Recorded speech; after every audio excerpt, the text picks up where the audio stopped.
제가 가진 성경은 신약 성경 87쪽 누가복음 1장 26절부터 38절에 있는 말씀 보도록 하겠습니다. 누가복음 1장 26절부터 38절 87쪽에 있습니다. 시작. 여섯째 달에 천사 가브리엘이 하나님의 보내심을 받아 갈릴리 나사렛이란 동네에 가서 다윗의 자손 요셉이라 하는 사람과 약혼한 처녀에게 이르니 그 처녀 이름은 마리아라. 그에게 들어가 이르되 은혜를 받은 자여 평안할지어다. 주께서 너와 함께 하시도다 하니 처녀가 그 말을 듣고 놀라 이런 인사가 어찌함이냐 생각하매 천사가 이르되 마리아여 무서워하지 말라. 내가 하나님께 은혜를 입었느니라. 보라 내가 잉태하여 아들을 낳으리니 그 이름을 예수라 하라. 그가 큰 자가 되고 지극히 높으신 이의 아들이라 일컬어질 것이요 주 하나님께서 그 조상 다윗의 왕위를 그에게 주시리니 영원히 야곱의 집을 왕으로 다스릴 것이며 그 나라가 무궁하리라. 마리아가 천사에게 말하되 나는 남자를 알지 못하니 어찌 이 일이 있으리이까. 천사가 대답하여 이르되 성령이 내게 임하시고 지극히 높으신 이의 능력이 너를 덮으시리니 이러므로 나실 바 거룩한 이는 하나님의 아들이라 일컬어지리라. 보라 내 친족 엘리사벳도 늙어서 아들을 배었느니라. 보라 임신하지 못한다고 알려진 이가 이미 6달이 되었나니 대저 하나님의 모든 말씀은 능하지 못하심이 없느니라. 마리아가 이르되 주의 여종이오니 말씀대로 내게 이루어지이다 하매 천사가 떠나가니라. 아멘. 할렐루야. 다시 한 번 더 새벽을 함께 깨운 우리 사랑하는 성도 신호들을 환영하며 축복합니다. 오늘은 12월 23일 우리 누가복음 1장 26절부터 38절에 있는 말씀을 본문으로 동정녀에게서 나실 메시아라는 제목의 말씀을 통해서 은혜를 나누도록 하겠습니다. 여러분 오늘 본문은요, 우리가 어릴 적에 성탄절 되면 이 성탄 선곡을 하잖아요. 이 하이라이트는 어린 아이들이 그렇게 마리아 복장해가지고 그죠? 어, 어, 등장하고 또 동방박사들 그죠? 아기 예수님 또 뭐 이렇게 양을 치는 목자들 막 이렇게 나오잖아요. 그래서 예수님의 이 탄생에 대한 각 복음서의 관점들이 있잖아요. 어떤 데는 아예 이제 동방박사가 등장하지 않는 본문도 있고 또 등장하는 본문도 있고 다양하게 각색해서 하는 겁니다. 지금 생각해 보면 이제 막 아이들이 그죠? 배가 불룩한 임산부 복장을 해가지고 그렇게 연극하는 그런 옛날 추억이 떠오르는 그런 장면입니다. 오늘 본문도 그 성탄 상극의 하나의 중요한 모티브가 될 수 있는 그런 본문인데요. 첫 절에 보니까 여섯째 달에라고 있습니다. 이 여섯째 달 기준이 쭉 날아가면 어떤 기준입니까? 이게 지금 여섯째 달이 마리아는 아니죠. 이게 누구예요, 여러분? 쭉 내려오니까 엘리사벳이죠. 엘리사벳은 나는 것처럼 세례 요한을 어머니고 지금 세례 요한을 잉태한 상태라는 겁니다. 그래서 이미 하나님의 수태고지, 즉 세례 요한에 대한 수태고지를 받아서 지금 엘리사벳이 임신한 지 6개월이 된 그런 상황이라는 것입니다. 그런데 거기에 자 26절 다시 한번 읽어볼까요? 시작. 여섯째 달에 천사 가브리엘이 하나님의 보내심을 받아 갈릴리 나사렛이란 동네에 가서라고 합니다. 성경에 대표적으로 천사 세 명이라 해야 되나 등장하거든요. 미가엘, 라파엘, 그 다음에 가브리엘이 주로 등장합니다. 이 가브리엘은요 아는 것처럼 천사들 중에서 가장 뭐 이렇게 높다 뭐 이렇게도 유대 전성에 나오지만 주된 업무가 전령이에요. 전령. 그러니까 하나님의 뜻과 계획을 인간에 있는 그 사람들에게 지금 이렇게 알려주는 그런 전령의 역할을 하는 겁니다. 이 가브리엘이 하나님의 보내심을 받았다 그랬습니다. 하나님의 보내심을 받아 갈릴리 나사렛이라는 동네에 갔다고 그랬습니다. 여러분, 그 당시 수도가 어디죠? 예루살렘이잖아요. 그래서 상식적으로 예루살렘에서 예수님이 나셔야 되거든요. 상식은. 왜? 만왕의 왕으로 오신다는 것은 알잖아요. 그러니까 유대인적인 인간적인 관점으로는 메시아, 만왕의 왕 대신 예수님은 당연히 예루살렘에 와야 되는데 오늘 본문이니까 갈릴리, 그것도 나사렛이라는 동네라는 겁니다. 아니, 갈릴리는 갈릴리 지역을 말하는 겁니다. 갈릴리 호수 지역. 거기에서 가장 큰 도시는 어디예요, 여러분? 일반적으로 상식은 가버나움이거든요. 거기도 아니에요. 그 말은 뭐냐면 가장 높으신 하나님의 아들 예수님께서 가장 낮고 천하고 어떻게 보면은 버려진 동네라고 할 수 있는 그 조그만한 그 동네에 예수님께서 탄생하신다는 것을 지금 가브리엘이 이 전령이 이제 예고를 하는 것입니다. 27절 시작. 다윗의 자손 요셉이라 하는 사람과 약혼한 처녀에게 이르니 그 처녀의 이름은 마리아라라고 됐습니다. 자, 여기 중요한 것은 다윗의 자손이라는 거예요. 알죠? 유대인들은요, 메시아가 어디에서 난다? 다른 지파는 안 돼요. 유다 지파, 즉 다윗의 자손에서 나실 이가 메시아라는 것은 다 구약의 예언을 통해서 알고 있는 겁니다. 그래서 아버지는 요셉이고 그 어머니는 마리아라는 그 사이에 이제 메시아가 즉 예수님께서 날 것이라는 것을 가브리엘이 고지라하는 그런 장면이죠. 28절 시작. 그에게 들어가 이르되 은혜를 받은 자여 평안할지어다 주께서 너와 함께 하시도다 하니라고 됐습니다. 자, 여기서 그는 마리아죠. 해서 말하는 겁니다. 은혜를 받은 자여 평안할지어다 주께서 너와 함께 하시도다. 여러분, 주님께서 우리와 함께 하신다는 것이 여러분 성경적인 우리가 용어를 쓰면 뭐예요, 여러분? 임마 누엘이잖아요. 그러니까 이미 지금 예수님께서 나실 때에 나시기 전에 이미 사실은 이게 뭐예요? 적어도 10개월 이전에 지금 이렇게 이야기를 하는 겁니다.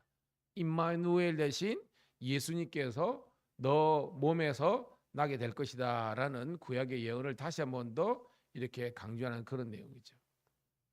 29절 30절입니다. 시작.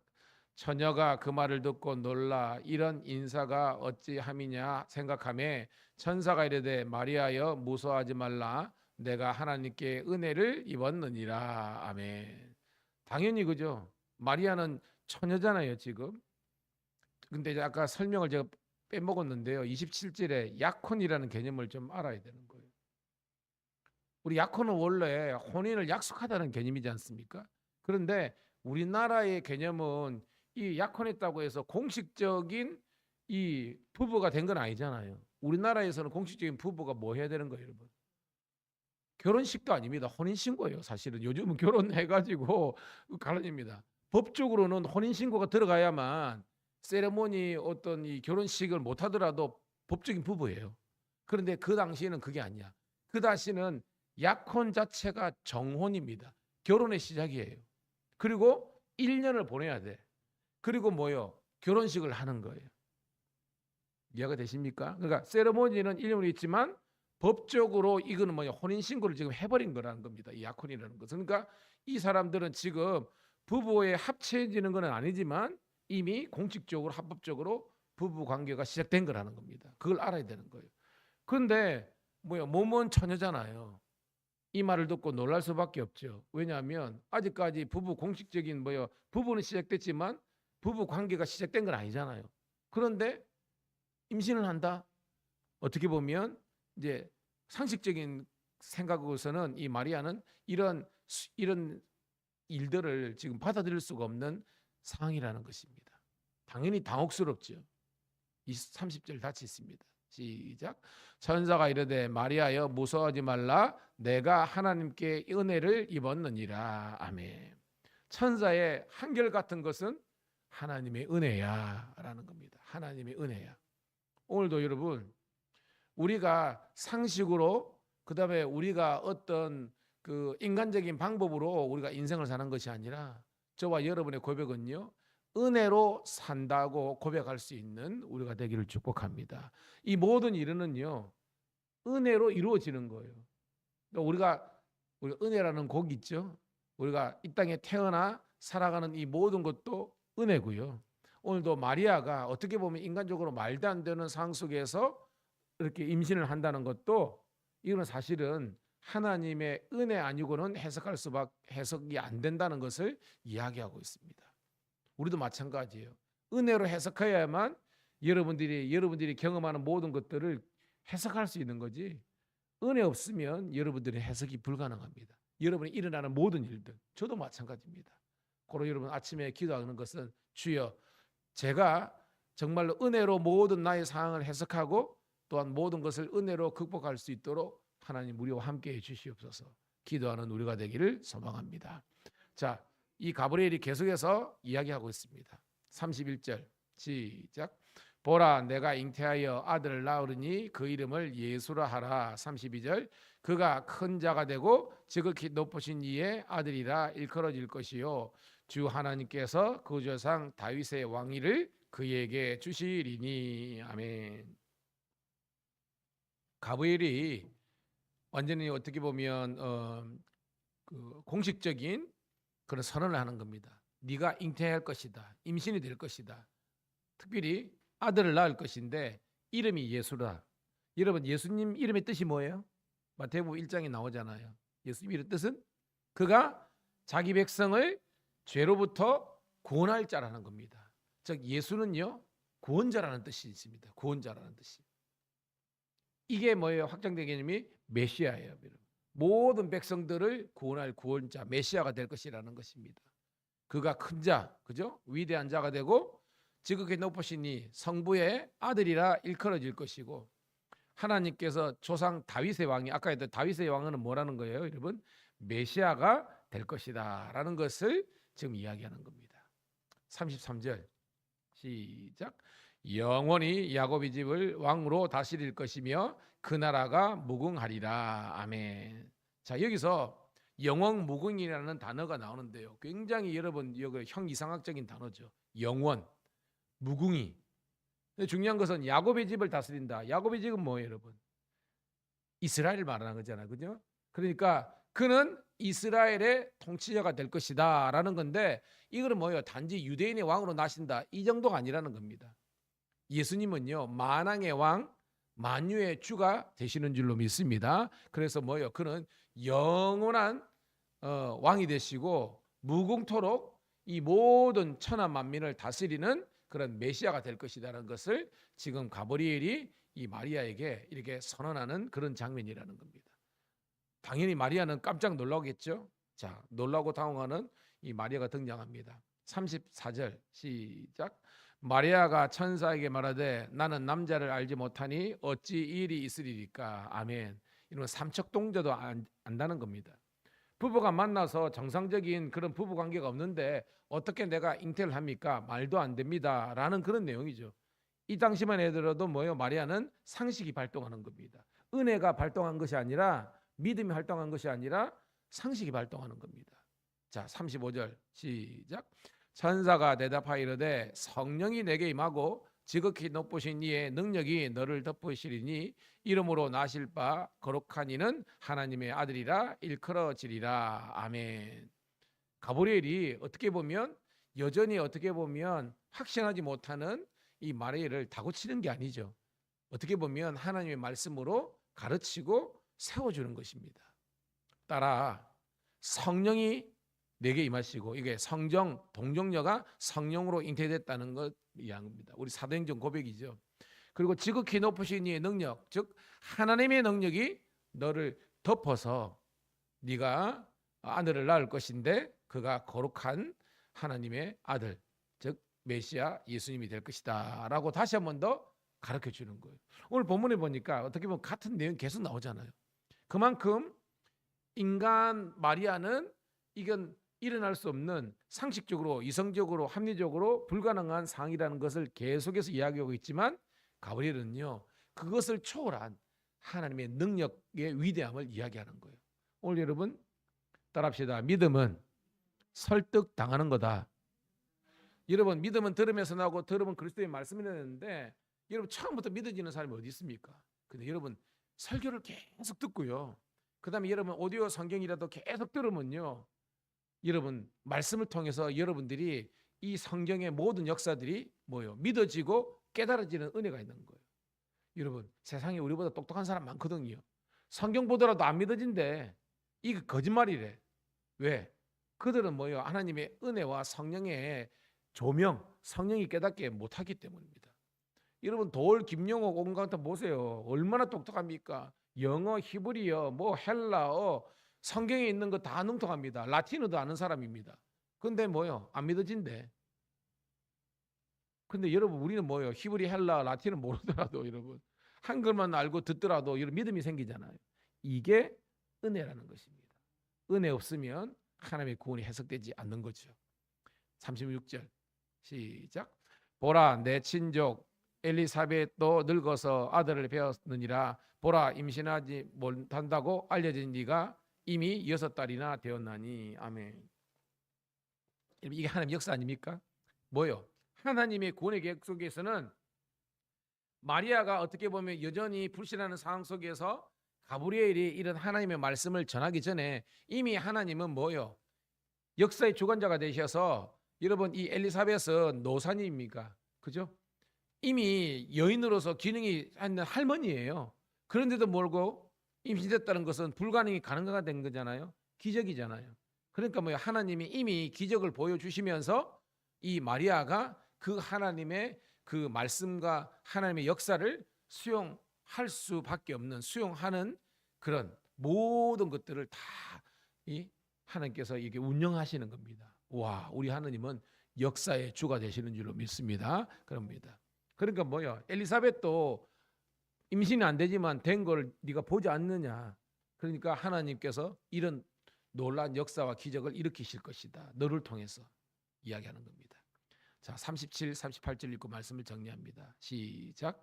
대저 하나님의 말씀 모든 말씀은 능하지 못하심이 없느니라. 마리아가 이르되 주의 여종이오니 말씀대로 내게 이루어지리다 하매 천사가 떠나가니라. 아멘. 여러분 하나님의 모든 말씀은 능치 못함이 없느니라. 이게 뭐예요? 하나님은 말씀이 곧 역사가 일어나는 겁니다. 창세기 1장 1절부터 있잖아요. 태초에 하나님이 천지를 창조하시니라 이면서 뭐예요? 하나님 말씀하시니까 세상이 피조물이 창조되는 거잖아요. 여러분 동정녀의 탄생도 못 믿는 사람도 있지만, 여러분 이거 못 믿으면 성경 전체가 다 못 믿는 겁니다. 성경 전체가 뭐예요? 믿음으로만 해석이 가능한, 인간의 이성을 초월한 하나님의 역사인데 어떻게 우리의 제한된 머리로 다 해석하려고 그러는 겁니까? 욥이 내가 무지한 말로 하나님의 모든 이치를, 역사를 내가 해석하려고 하는 그런 어리석음을 범한다입니다. 가보고 통회하고 회개하잖아요. 오늘 여러분 이 말씀 자체도 하나님의 역사와 하나님의 그 기적이라는 우리를 생각하면서 오늘 이 마리아 고백처럼 주의 여종이오니 말씀하옵소서 말씀대로 내게 이루어지이다. 이 마리아의 고백이, 마리아의 찬가가 여러분의 고백, 여러분의 노래가 되시기를 주의 이름으로 축복합니다. 하나님 고맙고 감사합니다. 주님 나신 성탄절 이틀 전 이 새벽 주의 전에 와서 하나님의 말씀을 들으면서 우리의 연약한 믿음이, 또 우리의 신앙이 다시 한번 더 말씀과 믿음으로 우뚝 서게 하심을 감사드립니다. 오늘도 하나님의 정말 이 귀한 말씀을 들었사오니 이제 이 말씀을 의지하여 기도에 그물을 내릴 때에 153마리의 물고기가 잡히는 2배 가득 찬 하나님의 응답과 기적을 경험하게 도와주시옵소서. 다시 한 번 더 이 말씀을 통해서 은혜 아니고는 해석이 불가능하다. 믿고 우리가 말씀을 의지하여 나아갈 때에, 순종할 때에 하나님이여 주의 계집종에게 이런 하나님의 역사가 이루어질 믿었던 이 마리아의 믿음과 또한 하나님의 역사를 우리가 아버지 하나님이여 체험할 수 있는 믿음의 거장들 되게 하여 주시옵소서. 오늘 이 하루도 우리 일상 가운데 축복하시고 우리 가정과 자녀 양육과 그리고 아버지 하나님 우리 아버지 직장 생활과 그리고 아버지 그 가운데 모든 전도와 선교 사역 가운데 하나님의 놀라운 성령의 역사가 있기를 우리 구주 예수님